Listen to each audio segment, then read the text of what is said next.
If you know grape industry, every tonne of grapes that you process, you're left with 25% of that, 250 kilograms of grape skins and seeds and stalks and stuff.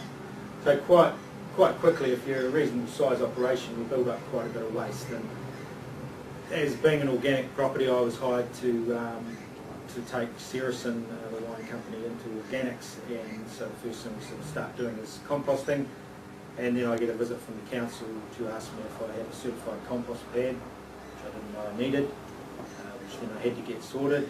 And one of the ways around it we saw is to investigate a large style bokashi compost, to put a cover on it so leachate wasn't going to be an issue, because really in well-made compost the leachate really only comes from excessive rainfall, we find.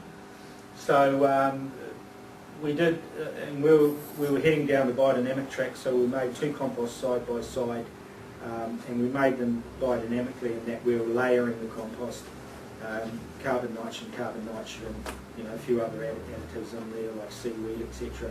Both composts were prepped. One compost had EM inoculated into it in a liquid form, and then covered with a silage sheet, battened down and left. The thing that I couldn't get my head around originally with Mike was when he was saying, you know, this compost will be ready by next spring, and it certainly was. Then samples were taken, and forgive my memory if something goes wrong here, but samples were taken and sent down to the BHU where they tested both types of compost. And the first thing that stood out was the bokashi compost. And you have to accept that although we tried to make the two composts exactly the same ingredients, you know, there will be some variation, but the bokashi compost, every single nutrient in the compost was quite significantly higher than its comparative compost.